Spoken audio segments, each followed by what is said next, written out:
The house slept. It was a deep, contented sleep, the kind that only comes from a foundation of love and security. The old floorboards, worn smooth by a decade of our life together, were silent. The grandfather clock in the hall, a wedding gift from a friend, ticked a slow, rhythmic heartbeat that had become the soundtrack to my dreams. Even the wind, which often howled down from the coastal cliffs, seemed to be holding its breath tonight. Everything was still. Everything was perfect. I lay in our bed, the sheets a cocoon of soft linen, and watched my husband, Liam. The moonlight, filtered through the sheer curtains of our bedroom window, was a soft, ethereal silver, and it sculpted the planes of his face, catching on the sharp line of his jaw and the gentle slope of his nose. He was beautiful, not in a stark Hollywood way, but in a real, lived-in way that made my chest ache with a fierce, protective love. There were faint lines around his eyes from a decade of laughter, a small white scar above his eyebrow from a childhood cycling accident, and a way his lips curved even in sleep, as if perpetually on the verge of a kind smile. For 10 years, this man had been my world, my anchor, my safe harbor. I had been so terribly adrift before him. At 22, I was a ship without a rudder, shattered by a loss so profound it had cleaved my life into a stark before and after.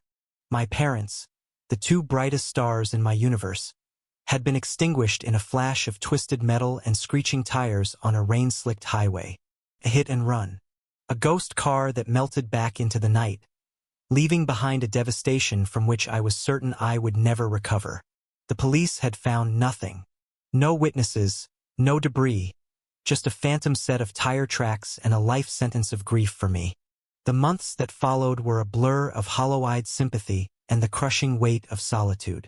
I was an only child, and with my parents gone, the silence in our family home was a physical entity, a suffocating presence that pressed in on me from all sides. I dropped out of my art history program, unable to find beauty in anything. My own paintings, once vibrant and full of life, were left to gather dust in my small studio, their canvases stark white and mocking. And then I met Liam. It was in a small, independent coffee shop, the kind with mismatched chairs and the rich, comforting smell of roasted beans. I was huddled in a corner, nursing a cup of tea for hours, trying to disappear into the pages of a book I wasn't actually reading. He'd approached my table, his smile hesitant but warm. "I'm sorry to bother you," he'd said, his voice a low, gentle baritone. "But I've been watching you for a few minutes, and you have the most wonderfully expressive sadness in your eyes. I know that's a strange thing to say. I'm an architect. I notice details. I should have been offended. I should have told him to leave me alone. But there was something so disarmingly earnest about him, so devoid of a pickup artist's slickness, that I found myself smiling for what felt like the first time in an eternity. We talked for 3 hours.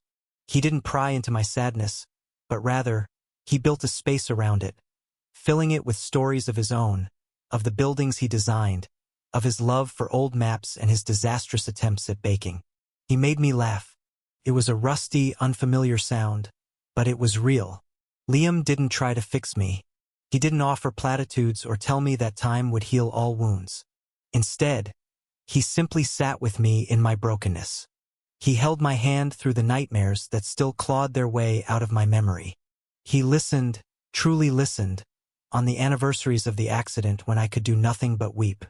He was the one who gently cleaned the dust off my paintbrushes and set up a fresh canvas. "Just make a mark," he'd urged softly. "It doesn't have to be anything, just a single line. Remind yourself you're still here." He had coaxed me back to life, patiently, lovingly. He taught me that it was possible to carry grief in one hand and joy in the other. With him, I rebuilt. We built this life, this beautiful house overlooking the sea, a home filled not with suffocating silence, but with laughter, the smell of his cooking, and the vibrant colors of my paintings, which now sold in galleries up and down the coast. He was the architect of his buildings, yes, but he was also the architect of my second chance. I shifted slightly in the bed, my movement rustling the sheets. Liam stirred, his arm tightening around my waist in his sleep, pulling me closer. His scent filled my senses. Clean laundry, the faint, woody smell of his soap, and that unique, indefinable scent that was just him. It was the scent of safety, of home. But something was wrong tonight. It started as a flicker at the edge of my consciousness, a faint tremor in the bedrock of my peace. A nightmare, the same one. The squeal of tires, the impossible, jarring sound of metal crushing metal, the scent of rain on hot asphalt. It always ended with me standing on the side of the road, screaming into the void, my voice swallowed by the storm. I woke up with a gasp, my heart hammering against my ribs, the phantom smell of rain still in my nostrils. The space beside me was empty. My first thought was a simple one. He must have gone to get a glass of water. Or perhaps he was in his study, unable to sleep, sketching out a new design. It happens sometimes. His mind, like mine, could be a restless place. I slipped out of bed, my bare feet silent on the cool, polished wood of the floor. The house was bathed in that strange, lucid light of a full moon, casting long, distorted shadows that danced at the edge of my vision. "Liam," I whispered into the hallway. The only answer was the steady tick-tock of the clock. A sliver of light from under his study door told me he wasn't there. The kitchen was dark and empty. A prickle of unease, cold and sharp, traced a line down my spine. It was then that I saw it. The French door leading to our wide, second-floor balcony was ajar. A cool night breeze ghosted into the living room, making the sheer curtains billow like specters. He often went out there when he couldn't sleep, loving the feel of the salt-laced air and the rhythmic sound of the waves crashing against the rocks below. Usually, I would join him, and we would stand in comfortable silence, wrapped in a shared blanket, two small figures against the vastness of the night sky. But tonight I hesitated. I heard a voice. His voice. He was on the phone. Curiosity warred with the ingrained trust of a decade. Private conversations were sacred in our marriage. We afforded each other that space. But his voice, it wasn't his normal voice. It was strained, tight, laced with a tension I hadn't heard in years. It was the voice of the man who had held me on the first anniversary of my parents' death, his own body trembling with the force of my grief. Against my better judgment, I crept closer, my movements slow and deliberate, my heart a frantic drum against my ribs. I pressed myself into the shadows of the doorway, just out of sight, where the curtain would obscure me if he happened to turn. The cool stone of the wall felt like ice against my cheek. "I know, Michael. I know the anniversary is next week," Liam was saying, his voice a low, ragged murmur. Michael was his older brother, a steady, pragmatic lawyer who lived 3 states away. They were close, speaking every few days. But this was different. This wasn't a casual chat. "Of course, I know." A pause. I imagined Michael's voice on the other end, calm and measured. "No, she's asleep," Liam continued, and the sound of my own state, spoken as a fact when it was a lie, sent a strange chill through me. "She had another nightmare tonight. The bad one." He sighed, a heavy, wretched sound that seemed to be pulled from the depths of his soul. "God, Michael, every year it gets harder, not easier. I see the look in her eyes. The way she still searches for answers she'll never have. It's like I'm poisoning her, drop by drop, every single day that I'm with her." My breath hitched in my throat. Poisoning me? What was he talking about? My mind raced, trying to find a logical explanation. Was he in some kind of financial trouble? A secret debt? Had he been unfaithful? The thought was a physical blow, a hot, searing pain in my chest, but it didn't fit. Nothing about the man I knew, the man who cherished and revered our bond, aligned with such a base betrayal. "You can't think like that," Liam said, obviously responding to his brother. "You weren't there. You didn't see it. You don't see her. The way she looks at me, Michael. She looks at me like I hung the moon. She calls me her savior. Her savior. Do you have any idea what that feels like? It's like a brand on my skin." His voice broke on the last word. I clapped a hand over my own mouth to stifle a gasp. This was a man in agony. My Liam. My rock. And I had no idea why. I felt a surge of protectiveness, a desperate need to run out there, to wrap my arms around him and tell him that whatever it was, we would face it together. We always did. But I remained frozen, a prisoner to the words that followed. I have to tell her, Liam whispered, his voice raw. I swear to God, this year I have to. It's eating me alive. 10 years. 10 years of living this lie, of watching her love me for being the man who saved her from the grief. When I'm the man who caused it. The world stopped. The ticking of the clock, the whisper of the wind, the distant crash of the waves, it all ceased to exist. There was only a roaring in my ears, a high-pitched whine that blotted out all other sound. The man who caused it. The words didn't compute. They were nonsense syllables, a language I didn't understand. It was a mistake. I had misheard. I had to have misheard. Liam, listen to me, he said, his voice louder now, as if trying to convince himself as much as his brother. You need to walk this back. Think about what you're saying. You've built a life. A good life. You love her. You've given her more happiness than anyone else could have. Don't you think I know that? Liam's voice cracked, sharp with anguish. I love her more than my own life. That's the hell of it, Michael. Loving her is my punishment and my only redemption. But it's all built on a lie. Every touch, every kiss, every single I love you is built on a foundation of blood and rain and shattered glass. My knees gave out.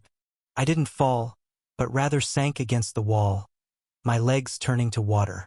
My hand, still clamped over my mouth, was trembling violently.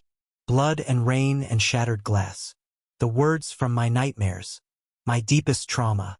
And he was speaking them. He knew them. It was a decade ago. He pleaded into the phone, his voice thick with unshed tears. People change. You can't keep punishing yourself for one mistake. One terrible, terrible mistake. And then came the words that shattered my universe into a million irreparable pieces. The words that would be seared onto my soul for the rest of my days. It wasn't a mistake, Michael. It was a choice. Liam choked out, the sound utterly broken. I was drunk. I was stupid. I got behind the wheel. It was dark. The road was slick. I lost control for a second. Just a second. And then, the headlights. The sound. God, the sound. Panicked. I was 24, my whole future ahead of me. I was a coward. I drove away. I left them there. Couldn't breathe. My lungs, my throat, my entire body was paralyzed, encased in a sudden, absolute ice. It wasn't possible. It was a joke. A cruel cosmic joke. The ghost car. The phantom who had destroyed my life and vanished into the night. It had a face. A name. And I had married him. My mind, a frantic, screaming thing, began to scrabble at the past, tearing through memories, searching for purchase, for something that made sense. And the horrible connections began to spark, lighting up the darkness with their terrible truth. Our first meeting. The coffee shop. He'd said he was an architect, that he noticed details. The expressive sadness in my eyes. It wasn't a charming observation. He had been looking for me. The news reports at the time had featured my photo, the grieving daughter, the sole survivor of the family. He would have known exactly who I was. He had sought me out. He had orchestrated the entire thing. The way he always seemed to know exactly what to say to comfort me. It wasn't empathy. It was guilt. He wasn't healing my wounds. He was tending to the very wounds he had inflicted. Every gentle touch was an apology I couldn't hear. Every comforting word was an act of penance I didn't understand. The way he tensed up whenever a police car passed us on the highway. I'd always thought it was just a strange quirk. The way he meticulously avoided a certain stretch of the coastal highway, the very stretch where the accident had happened, always claiming the traffic was better on the inland route. All the pieces, all the tiny, insignificant quirks and moments I had catalogued over 10 years, suddenly snapped into a new, monstrous mosaic. The picture it formed was so grotesque, so profoundly evil, that my mind buckled under the weight of it. The man I loved, the man I had trusted with the shattered remnants of my heart, the man who had held me while I cried for my parents, was the reason they were dead. My savior was their killer. And what would telling her accomplish now, Liam? Michael's voice, though distant, was a new kind of torture, a voice of cold logic in my living nightmare. It would destroy her. It would destroy everything you've built. For what? To ease your own conscience. Maybe, Liam whispered, his voice barely audible over the sound of the blood pounding in my ears. Or maybe because she deserves the truth. Maybe because I can't look at her paintings, so full of the life I helped her find again, without seeing my own hypocrisy staring back at me. I look at her and I see them, Michael. I see her father's eyes. I see her mother's smile. And I know I'm the reason she only has photographs of them. A sob finally tore its way out of him, a raw, guttural sound of a man being ripped apart from the inside. The sound should have moved me to pity. A week ago, an hour ago, it would have had me running to his side. Now it was the sound of a monster weeping. It was repellent. On the balcony, my husband, my Liam, the architect of my life, was crying for the family he had destroyed. And he was crying for himself. I had to move. I knew, with a primal, instinctual certainty, that he could not find me here. He could not know that I knew. The knowledge was a volatile, radioactive thing, and if he saw it in my eyes, the world would detonate. Slowly, like an old woman, I pushed myself up from the floor. My limbs were heavy, disconnected from my brain. Each movement was a monumental effort. I backed away from the doorway, one silent step at a time, my eyes still fixed on the sliver of the open door, on the silhouette of the man who was a stranger to me now. I made it back to our bedroom. The room that had been our sanctuary was now a crime scene. The bed, with its soft sheets and memories of love and intimacy, felt like a sarcophagus. I slid under the covers, the fabric cold against my skin, or maybe the cold was just inside me now, a permanent frost that had settled deep in my bones. I turned onto my side, facing away from the door, and pulled the covers up to my chin. I regulated my breathing, forcing it into the slow, even rhythm of sleep, an act of mimicry that was the most difficult performance of my life. My body was a rigid, unfeeling shell, but my mind was screaming. It was a silent, unending scream that echoed in the vast, empty cavern where my heart used to be. A few minutes later, I heard the soft click of the balcony door closing. The floorboards creaked as he walked down the hall. The bedroom door opened, spilling a sliver of hallway light across the room before it was plunged back into moonlit darkness. I felt the dip in the mattress as he climbed back into bed. He thought I was sleeping. He thought I was safe in the blissful ignorance he had so carefully constructed for me. He rolled onto his side, his body curving around mine, just as he did every night. His arm came around my waist, his hand resting on my hip. The familiar weight, the familiar warmth that had been my comfort for a decade, was now an agony beyond description. His touch felt like a brand, a claim, the touch of a predator on its prey. Every nerve in my body recoiled, screamed to get away, to flee, but I remained perfectly, utterly still, paralyzed. He sighed, a soft, sleepy sound against the back of my neck. His breath, which I had once found so soothing, now felt like the whisper of a ghost. "I love you, Alara," he murmured into my hair. His voice thick with sleep and a sorrow I now understood all too well. I lay there, in the arms of my parents' killer, the architect of my deepest grief and my greatest love. I closed my eyes, but sleep would not come. It would never truly come again. The man lying beside me was a stranger, a monster wearing the face of my husband. And our bed, our beautiful, safe bed, was a tomb. What I had heard could never be unheard. And the life I had known was over. The only question that remained, echoing in the deafening silence of my shattered soul, was what I was supposed to do now. The hours between Liam's whispered, "I love you," and the first unforgiving rays of dawn were a new dimension of hell. I lay there, a statue carved from ice, my body a rigid betrayal of the tempest raging within me. Every tick of the grandfather clock in the hall was a hammer blow, counting down the seconds of this fractured reality. His arm around my waist was a leaden weight, the warmth of his body a sickening parody of the comfort it had once provided. I focused on the intricate patterns of the moonlight on the far wall, turning them into monstrous shapes, trying to project the horror inside me onto something external, anything to keep it from consuming me whole. I did not sleep. I'm not sure I would ever truly sleep again. I simply existed in a state of suspended animation, my mind replaying his words from the balcony on a torturous, unending loop. I was drunk. I was stupid. I drove away. I left them there. Each word was a fresh incision, carving away another piece of the woman I had been. The Alara who loved Liam was dying, and in her place, a stranger was being born, a creature of cold, silent fury. When the alarm finally blared its cheerful electronic tune, the sound was an obscenity.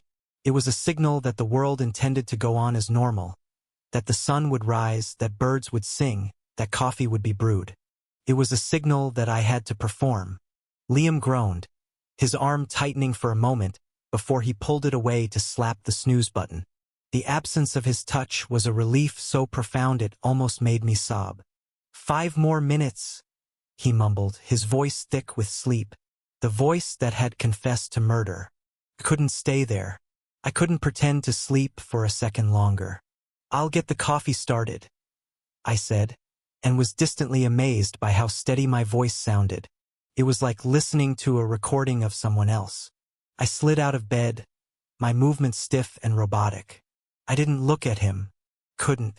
I was afraid of what he might see in my eyes, but more than that, I was afraid of what I would see in his. I was afraid I would see the lie, the guilt, the monster, and that I would start screaming and never stop. In the bathroom, I stared at my reflection in the mirror. The woman looking back was a ghost.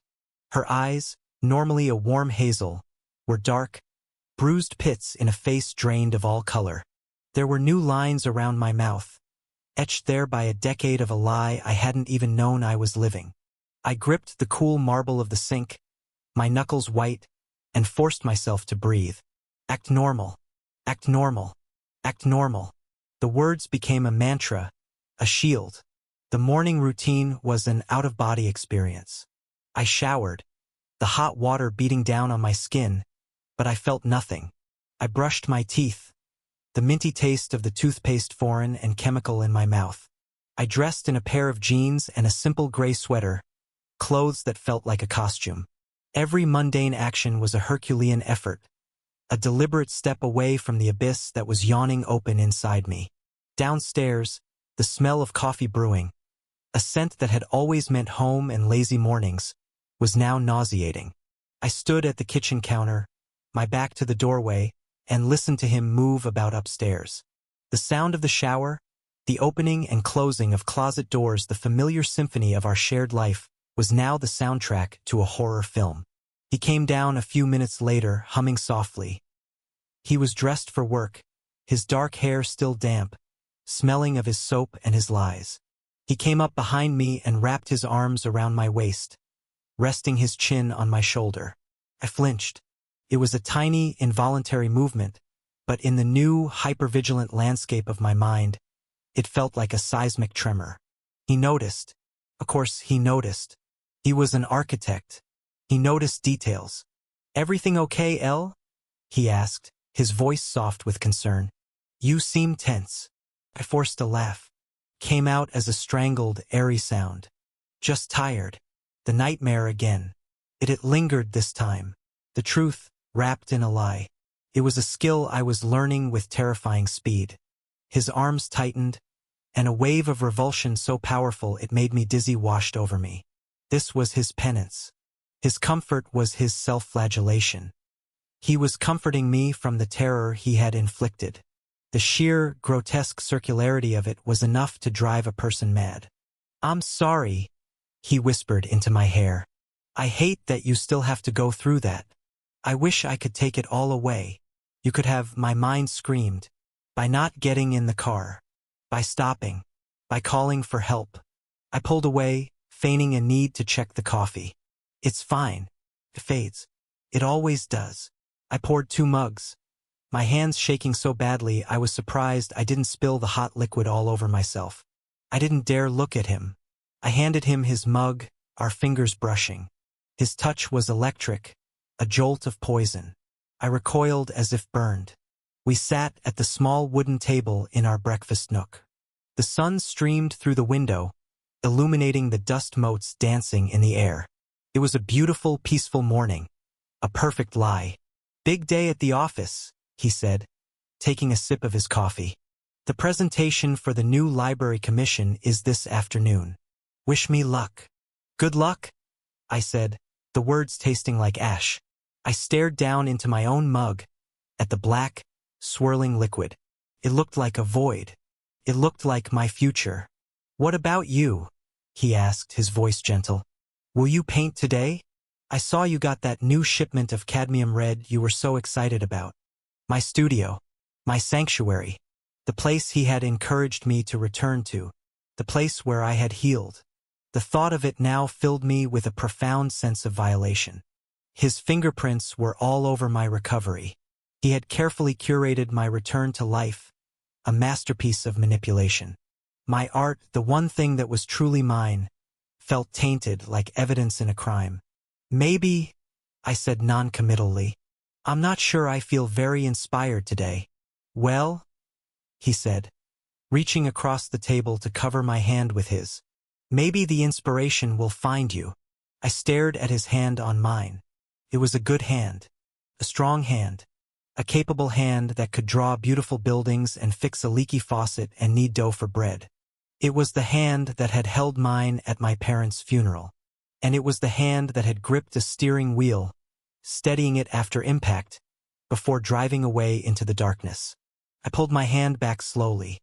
"I should probably water the plants," I said, standing up abruptly. I needed to move. I needed to escape his presence. He watched me, a small, puzzled frown creasing his brow. The guilt from his late-night conversation was making him more observant, more attuned to my moods. He was looking for cracks. I couldn't afford to show him any. "I love you, Alara," he said as I reached the sink. I froze, my back to him. The 3 words that had been the foundation of my world were now the cruelest of weapons. He wasn't just saying he loved me. He was reassuring himself. He was reinforcing the walls of the beautiful prison he had built for us. I turned the faucet on, the sound of the water a welcome shield.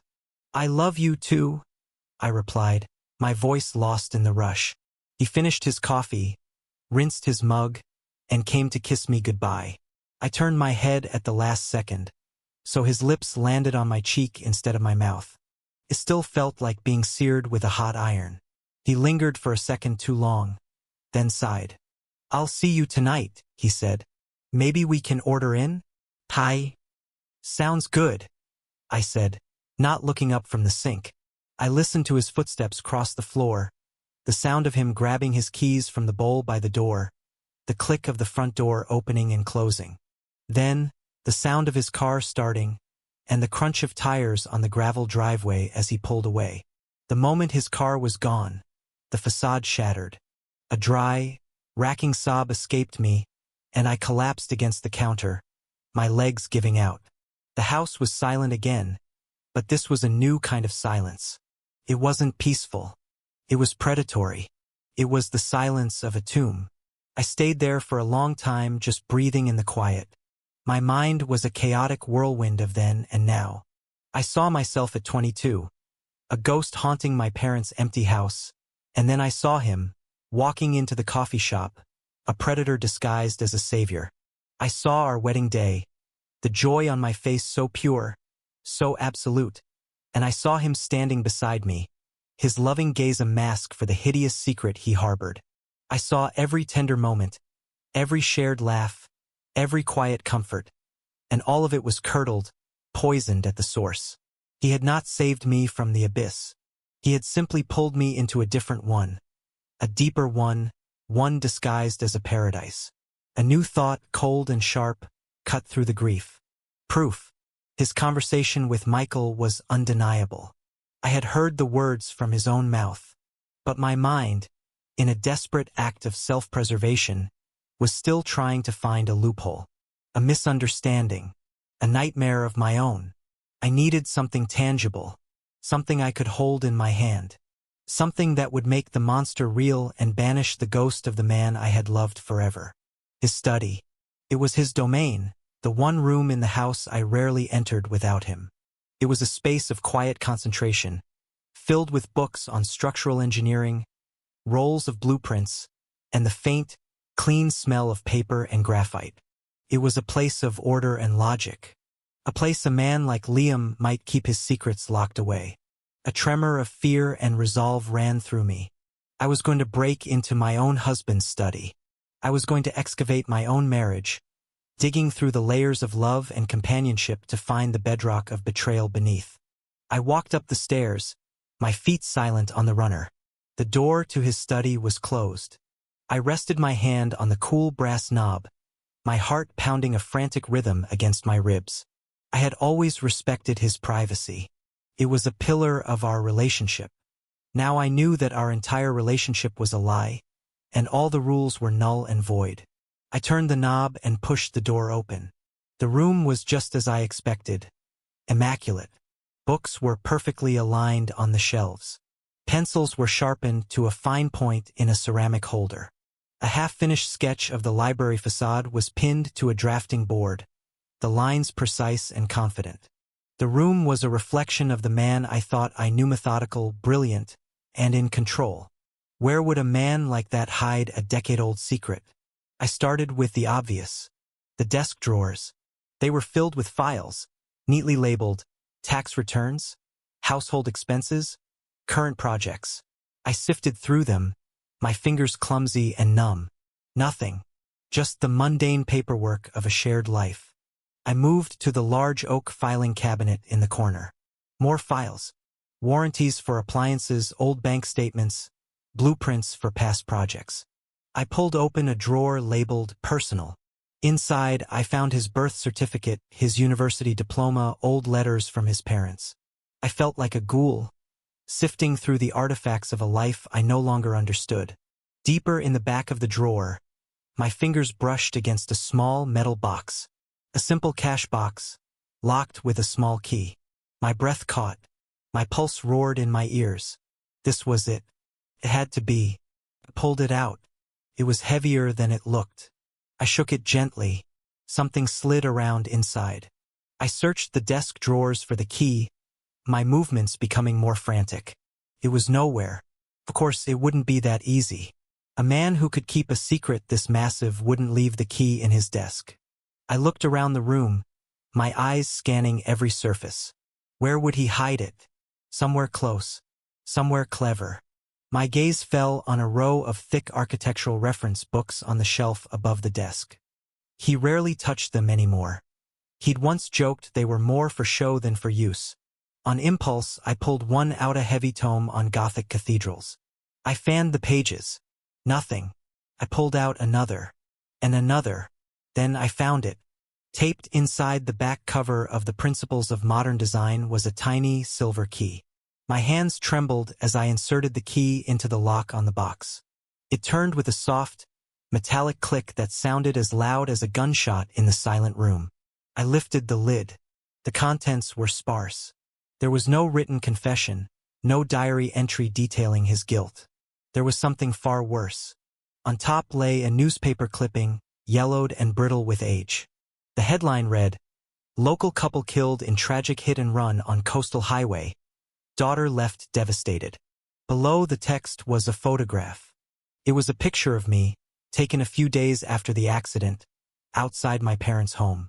My face was pale and thin, my eyes wide with a shock and grief so profound I could feel it again now, a phantom ache in my chest. He had kept it. He had kept my pain in a box. My stomach heaved, and I had to swallow back a wave of bile. With a shaking hand, I lifted the clipping. Underneath it lay the heart of the secret. It was a single car key. The plastic fob was for a Ford, and it was cracked, a network of fine white lines splintering from a dark point of impact. The metal key itself was slightly bent. Taped to it, with a small piece of yellowed cellophane tape, was a folded, fragile piece of paper. A receipt. I carefully unfolded it. It was from a place called Miller's Auto Salvage and Scrap, in a town called Port Carmichael, a dismal industrial town a 2-hour drive up the coast. The receipt was dated October 17, 2012, 2 days after my parents were killed. The description on the single-line item made the air leave my lungs in a silent whoosh. Skrap/disposal. 1998 Ford Taurus sedan. Dark green. Severe front-end collision damage. The ghost car. The phantom that had haunted my nights for a decade. It had a make, a model, and a color. And it had been disposed of by the man I married. This was it. The tangible proof. The undeniable physical artifact of his betrayal.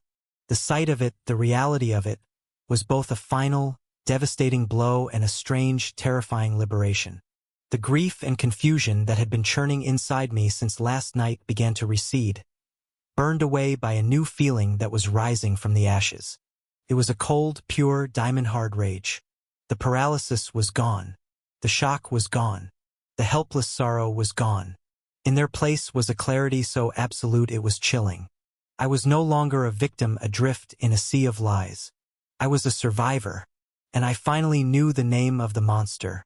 I looked from the key in my hand to the drawing of the library on the drafting board. He built things. Beautiful, celebrated things. He built structures of steel and glass, and he had built a life of love and comfort for me. All of it built on a foundation of death. Built on top of my parents' graves. I placed the key and the receipt back in the box, closed the lid, and locked it. I slid the box back into its place in the filing cabinet and put the key back in its book. I erased every trace of my search.